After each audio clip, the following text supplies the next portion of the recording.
Hi guys, welcome to diet academy classes. आज हम लोग एसएससी जीडी में जो आज 17/11/2021 को जो पेपर हुआ है उसकी सेकेंड शिफ्ट का एनालिसिस करेंगे। ठीक है, सेकेंड शिफ्ट में कौन से क्वेश्चन आए, क्या कैसे, ठीक है। और आपके सभी शिफ्ट के क्वेश्चन रिपीट हो रहे हैं, इसलिए आज जो लोग अभी जिनका पेपर नहीं हुआ है वो लोग ज़रूर इन क्वेश्चन को देखें और इनके आंसर समझें। गणित के भी हम लोग इसमें मैथ्स पे विशेष फोकस करूँगा मैं, साथ ही रीजनिंग के क्वेश्चन भी करेंगे और जीएस के करेंगे प्लस हिंदी के करेंगे। चारों सेक्शन के क्वेश्चन मेरे पास हैं, ठीक है, जो आए हुए सेकंड शिफ्ट में उसके हम लोग चारों सेक्शन करने वाले हैं। ओके, चलिए देखिए, सबसे पहला क्वेश्चन है जीएस का। देखें तो आप लोग जितने लोग ट्विटर भी चलाते हो, ट्विटर तो जानते हो, ट्विटर में एक चिड़िया होती है ना, ठीक है, उस चिड़िया का नाम पूछा, सोचिए, ठीक है, कि चिड़िया का नाम क्या है। तो चिड़िया का नाम क्या होता है? लैरी। अब देखिए ये ऐसे क्वेश्चन आते हैं, ठीक है, और जॉर्ज डॉर्सी ने इसका, ठीक है, डॉर्सी ने इसे बनाया था, ये आपको इम्पॉर्टेंट है, ठीक है। तो लैरी उस चिड़िया का नाम है। अगर मैथ्स का क्वेश्चन देखें ओके, तो मैथ्स का एक क्वेश्चन आया कि 12:13:24:x, ठीक है, हो तो x का 67% कितना होगा। देखो क्या क्वेश्चन पूछा है, ये नहीं पूछा कि x क्या है, x का 67% क्या होगा। सबसे पहले तो x निकालना आना चाहिए तो इस साइड ऐसे वाले, ठीक है, क्वेश्चन कैसे करते हैं, 12:13 होगा, ठीक है, बराबर होगा 24:x। इसको सॉल्व करोगे तो 12 से 1 12, 12 दूनी 24 से कट जाएगा और क्रॉस मार करो 13 दूनी 26, तो x बराबर आ गया 26। अब आपको 26 का 67% निकालना है। 26 का कितना निकालना है? 67%, तो 67/100। अब देखो आपको क्या है, इसको गुणा करके भाग देने की जरूरत नहीं थी, आपको सिंपल 4 ऑप्शन दे रखे थे, ठीक है। 4 ऑप्शन में से क्या करना था, 7 छंग 42, अंतिम में जिसके 2 होता वो आंसर हो जाता है, तो टिक कर देते आप। और 2 और दशमलव कितने में आता? 2 अंकों के बाद। तो इस तरह से ऑप्शन देख के तुरंत कर लेते, और नहीं आता तो इसका पूरा गुणा करते, 2 अंकों में दशमलव लगा देते। ओके, तो एक तो ये हो गया। चलिए अगला क्वेश्चन देखें हम लोग। अगला क्वेश्चन जो मैथ्स का आया था, ठीक है, x/y/z इक्वस टू आपको दे रखा था 1:2:3, और दिया था कि x² + y² + z² equals to दिया था 224। ओके, आपसे क्वेश्चन पूछा है कि x + y + z का मान क्या होगा। ओके, अब सिंपल सा आपको कुछ नहीं करना था, इसको सॉल्व करने के लिए सरल सा है कि आप मान लीजिए x बराबर कितना होता है, यहाँ m का गुणा कर लो तो x बराबर हो जाता है m, y बराबर कितना हो जाता है 2m, क्योंकि यहाँ 2m हो जाता है ना, और z इक्वल टू कितना आ जाता है 3m। इस मान को इस वाले इक्वेशन में रख दो, ठीक है। तो x का मान क्या है? m, तो x का स्क्वायर है यहाँ, तो क्या हो जाता है, देखो m², y की जगह रखते 2m, तो 2 का स्क्वायर कितना 4, तो यहाँ हो जाता है 4m², ठीक है। जब z की जगह रखते तो 3m, तो 3 का स्क्वायर कितना होता है 9m², ये बराबर कितना है 224। इसको देखो 1m 2 5 5 कितना 9 14, ये हो गया 14m² इक्वल टू कितना हो गया 224। तो m² इक्वल टू हो गया 224/14। इसे 7 से काट लो, 7 दूनी 14, 7 3 7 दूनी 14, और 2 से 2 16 32, तो m² आ गया 16, तो m बराबर कितना आ गया 4। अब इस 4 का देखो यहाँ पे गुणा कर दो, ठीक है, तो कितना हो जाएगा, इस पूरे में गुणा करो, x/y/z इक्वल टू कितना आ गया, देखो 4:8 कितना हो गया 12। इसको जोड़ के ही तो बताना था कि x + y/z कितना होगा, तो 8 4 12 और 12 24। ओके, तो x + y + z equal to कितना आ गया 24। जो लोग 24 करके आए होंगे उनका ये सही है। ओके, देखो इस तरह का क्वेश्चन आ ही रहा है हर एक शिफ्ट में, तो आप ऐसे प्रश्न को जरूर करें। ओके, इसलिए मैंने एक्सप्लेनेशन भी इस प्रश्न की है कि जो लोग इसे देख रहे हो, ताकि एटलीस्ट अगर ऐसा प्रश्न आएगा तो आपसे एग्जाम में बन जाएगा। ओके, चलिए नेक्स्ट क्वेश्चन देखें हम लोग। अगर बात करें करंट अफेयर की, तो आपको आईपीएल से एक क्वेश्चन तो आ ही रहा, जैसे सुबह आया था कि हर्षल पटेल, ठीक है, पर्पल कैप ने मिला है, ठीक है। आज हर्षल पटेल आज का मैच अभी खेलने वाले हैं ना, डेब्यू करने वाले हैं आज न्यूजीलैंड के खिलाफ, ठीक है। हर्षल पटेल इससे पहले अभी इंटरनेशनल डेब्यू नहीं किए थे, आज ही करने वाले हैं। ओके, तो आईपीएल से एक क्वेश्चन आ रहा, साथ ही आपके अवार्ड से क्वेश्चन आ रहा, तो जितने भी अवार्ड हैं नेशनल इंटरनेशनल उन्हें जरूर करें। कैलेंडर से एक क्वेश्चन आ ही रहा है ना, कैलेंडर का एक क्वेश्चन आ रहा है, जैसे अभी आया था कि 15 अगस्त, ठीक है, यदि 1947 को ये दिन है, ठीक है, तो फिर आपको पूछा है 15 अगस्त 1948 को कौन सा दिन होगा। इस तरह क्वेश्चन मैं करवा चुका हूँ, उन्हें आप जरूर देख लें। ओके, साथ ही एक क्वेश्चन डाइस से आ रहा, पासा से, ठीक है, तो पासा भी मैंने बहुत अच्छे से करवाया था, आप सभी अच्छे से देख लीजिएगा। ओके, एक क्वेश्चन रैंकिंग से आ रहा है, किससे आ रहा है, रैंकिंग से कि इतने लोग, 5 लोगों को ऐसे बैठाया जाए तो इसकी रैंकिंग क्या होगी। ओके, साथ ही एक क्वेश्चन आ रहा है ब्लड रिलेशन, किससे, ब्लड रिलेशन से, यानी कि रक्त संबंध, ठीक है, खून वाला रक्त संबंध। ओके, रक्त संबंध का लेकिन क्वेश्चन जो इस टाइम आया है वो थोड़ी टफ आया है। ओके, रक्त संबंध का क्वेश्चन ऐसे आया कि A + B का अर्थ है कि B A का बेटा है, ठीक है, क्या है, बेटा है, यानी कि इक्वेशन वाला, और A भागित B का है कि जो B A का पिता है। इस तरह से क्वेश्चन आ रहे हैं इक्वेशन में, ठीक है, तो ये वाले क्वेश्चन भी आप जरूर करके जाएं।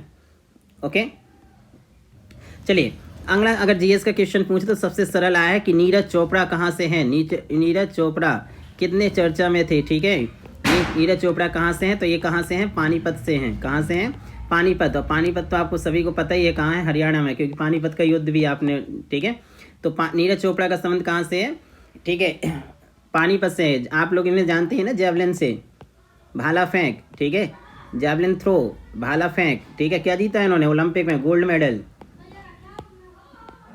ओके, इनका अलग से वीडियो है, आप उसे जरूर देखें। ओके, इसके बाद आपसे पूछा है कि बांग्लादेश कब स्वतंत्र हुआ, क्या हुआ, बांग्लादेश, ठीक है, कब स्वतंत्र हुआ,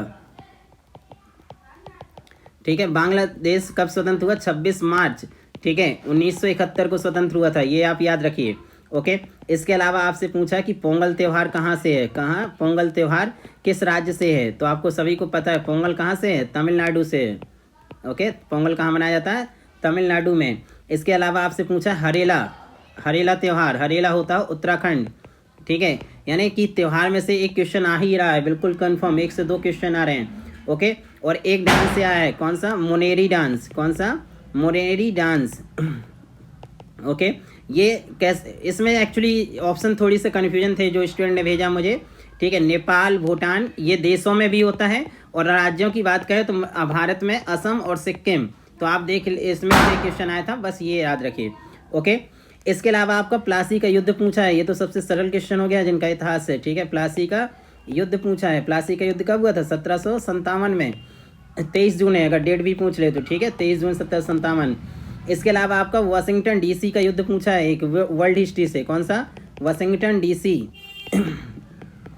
वाशिंगटन डीसी का युद्ध, ये थोड़ी इंटरनेशनल पूछा है, ये 1864 में हुआ है, कब हुआ है, 1864 में। ओके, चलिए अगला क्वेश्चन, मैथ्स का एक और क्वेश्चन जरा बता देता हूँ मैं आपको, कि आपको पूछा है 11:17, ठीक है, समानुपात कितना, 19:x, तो x का मान क्या है, x का मान क्या है, तो अभी हमने किया ना कि इसे क्या करेंगे, 11/17 बराबर करेंगे 19/x, इसको गुणा कर लो, तो 11x बराबर क्या आ गया, 19 × 17, x बराबर क्या आ गया, 19 × 17, ठीक है, बटे 11। इसको सॉल्व करके जो ऑप्शन थे उनसे कर लेते आधा, ठीक है, इनका गुणा करके 11 से कुछ भाग दे के देख लेते, मैच कर जाता 4 ऑप्शन में से। ओके, चलिए अगला क्वेश्चन देखें, अगला क्वेश्चन भी मैथ से ही है आपका, ठीक है, अगला क्वेश्चन मैथ से है कि A + B = यदि क्या है 10, B + C = क्या है 12, C + A = कितना है 15, तो आपसे पूछा है कि A + B + C का मान क्या होगा।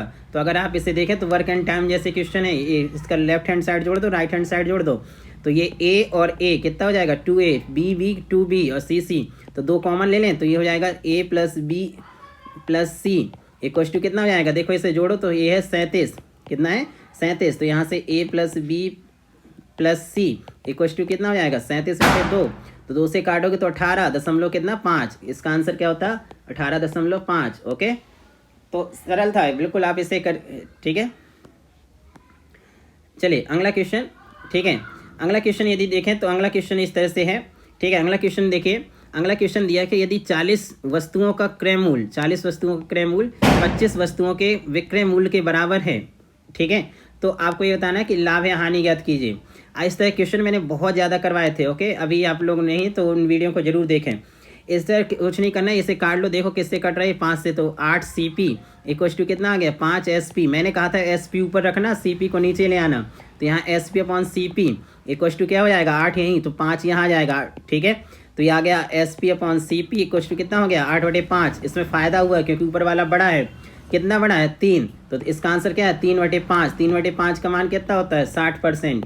अगर नहीं आ रहा तो 3/5 गुणित कितना कर लेते 100, ठीक है, इसे काटते 20 तिहाई 60, तो कितना लाभ हुआ, 60% का लाभ हुआ है। ओके, ये क्वेश्चन आप लोग जरूर करिए इसे। अगला क्वेश्चन देखें, जीएस में हिस्ट्री से पूछा कि कालीबंगन कहाँ है। ठीक है, हड़प्पा सभ्यता पहुँच गया, वो कहाँ पहुँच गया, हड़प्पा सभ्यता। तो कहाँ है, हनुमानगढ़। हनुमानगढ़ कहाँ है, राजस्थान। ठीक है, हनुमानगढ़ राजस्थान में है ये। हड़प्पा सभ्यता से भी क्वेश्चन आया है। दूसरा पूछा कि जो भरतनाट्यम है, ठीक है, भरतनाट्यम का राज्य नहीं पूछा, ये पूछा है कि इसका ओरिजिन किससे हुआ, इसकी उत्पत्ति किससे हुई है।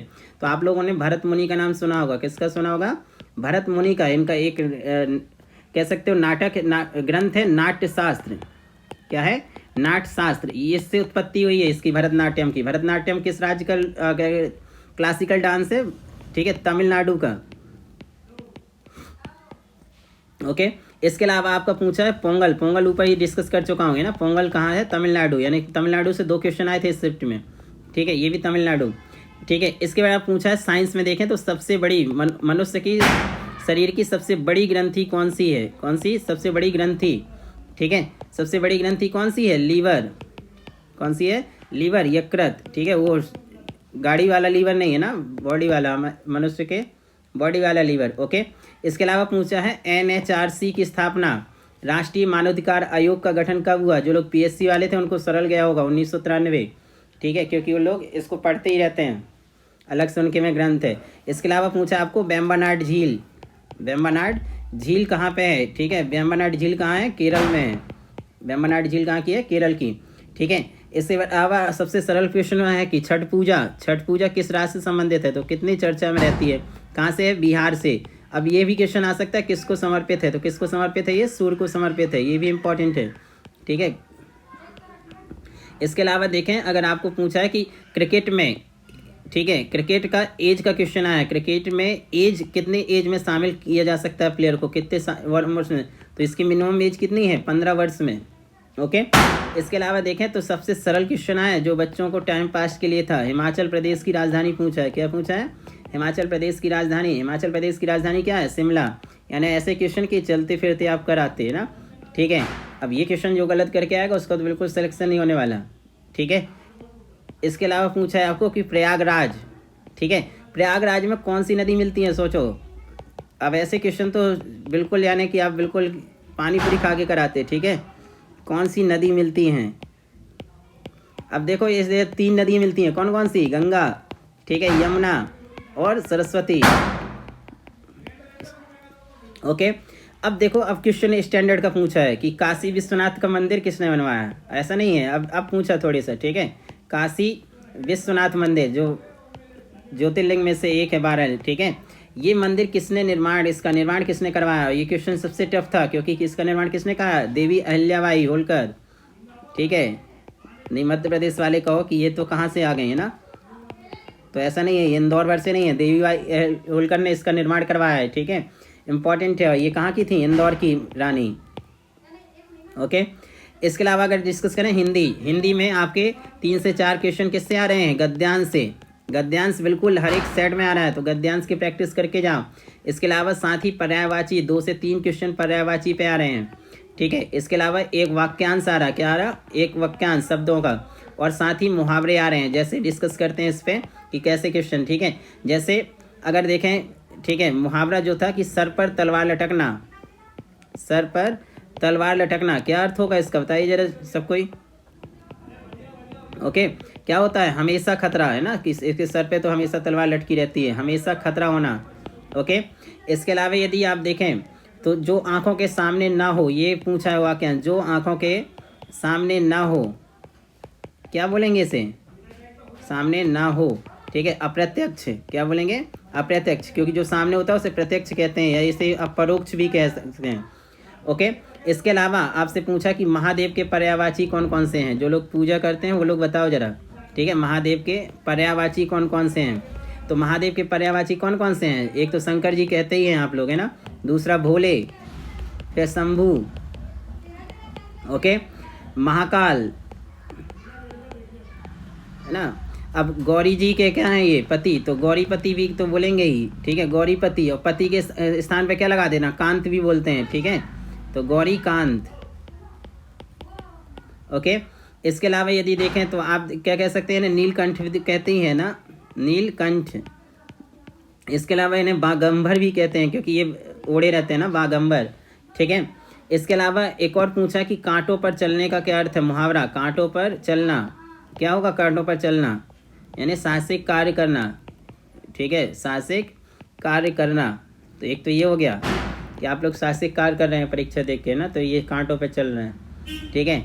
इसके अलावा आपसे पूछा है यमुना का पर्यायवाची। क्या पूछा है, यमुना का पर्यायवाची। तो क्या होंगे यमुना के पर्यायवाची, एक तो रवीजा। ठीक है, कृष्ण, कृष्ण या कृष्णा है ना, कृष्ण भी यमुना को भी कहते हैं। और एक और है कालिंदी। ओके, तो कौन सा है, कालिंदी। ओके, अब देखो एक और क्वेश्चन पूछा भी, मैंने कल ही इस पे वीडियो बनाया है बिल्कुल। ठीक है, गोदावरी की सहायक नदियाँ, किसकी पूछा है, गोदावरी की सहायक नदियाँ। मैंने गोदावरी अभी 1-2 दिन में पढ़ाने वाला हूँ। ओके, लेकिन जो हम लोगों ने किया वो आपको समझ में आना चाहिए था। ये प्राणहिता ऑप्शन में था। ठीक है, प्राणहिता नदी मैंने अच्छे स्पेशली पढ़ाया है मैप से, आप उसे जाकर के जरूर देख लें अभी। ओके, प्राणहिता, पैनगंगा हमने डिस्कस किया था। ठीक है, पैनगंगा हो गई। ठीक है, मंजरा हो गई, ये मंजीरा जिसे कहते हैं, मंजीरा, ये मंजरा। ठीक है, इंद्रावती, इंद्रावती कहाँ की है, छत्तीसगढ़ की। ठीक है, इंद्रावती राष्ट्रीय उद्यान भी, ऐसे तो छत्तीसगढ़ की जीवन रेखा भी कहते हैं। ओके, इसकी एक और सहायक नदी कौन सी है, पूर्णा। तो ये इसकी सबकी सहायक नदियाँ हैं। ठीक है, ये निकलती कहाँ से, गोदावरी। ठीक है, त्र्यंबकेश्वर से। कहाँ से, त्र्यंबकेश्वर। त्र्यंबकेश्वर कहाँ है, महाराष्ट्र, नासिक। ओके, और गोदावरी को कह सकते हो कि इसे दक्षिण गंगा भी कहते हैं। क्या कहते हैं, दक्षिण गंगा। और साथ ही वृद्ध गंगा भी कहते हैं। ठीक है, कौन सी कहते हैं, वृद्ध गंगा भी कहते हैं इसे। ओके, चलिए अब देखते हैं जरा हम लोग पॉलिटी को डिस्कस करते हैं ना, पॉलिटी को डिस्कस करते हैं। पॉलिटी में आपका क्वेश्चन जो जीएस का है सबसे सरल है। सबसे पूछा कि 51A जो आर्टिकल है, अनुच्छेद है, वो किससे संबंधित है। ठीक है, तो आर्टिकल 51A आप जानते हो कि इसमें जोड़ा गया था भाग 4 का। क्या जोड़ा गया था, भाग 4 का। और किससे संबंधित है, एफडी यानी कि मौलिक कर्तव्य। किससे संबंधित है, मौलिक कर्तव्य, जो कि कितने हैं, 11। ठीक है, ये आप याद रखिए ना, ये भी पूछा है आपसे। ओके, आर्टिकल 76 पूछा है। क्या पूछा है, अनुच्छेद। ठीक है, 76 पूछा है ना, किससे होता है ये, महान्यायवादी, एजीआई जिसे कहते हैं। ये तो सबसे, ये भी कह सकते हो पॉलिटी में याद करना ही होता है आपको। ओके, इसके अलावा देखें आपको तो 61वां संविधान संशोधन पूछा है। ये तो आता ही रहता है ना, इसे तो अच्छे से रट ही लो। 61वां संविधान संशोधन कब किया गया था, 1989 में। हालांकि क्या किया गया था, 326 जो आर्टिकल है, 326 में क्या है, वयस्क मताधिकार। इसका अर्थ है वोट डालने का अधिकार। ठीक है, वयस्क मताधिकार है ना। इसमें किया क्या गया था 61वें संविधान संशोधन में, ये जो वयस्क मताधिकार है 326 में, इसमें वोट डालने की आयु जो थी 21 वर्ष से घटा करके 18 वर्ष कर दी गई थी। क्या कर गई थी, 18 वर्ष घटा कर दी गई थी ना, राजीव गांधी जी ने किया था। तो ये इंपॉर्टेंट है। ओके, तो हम लोगों ने थर्ड शिफ्ट के गाइस मुझे जितने क्वेश्चन मिले हैं ये इंपॉर्टेंट है। ठीक है, और इन्हें आप जरूर देखिए, ये क्वेश्चन रिपीट हो रहे हैं सेम पैटर्न पे। ओके, इसके बाद मैं आपको थर्ड शिफ्ट का एनालिसिस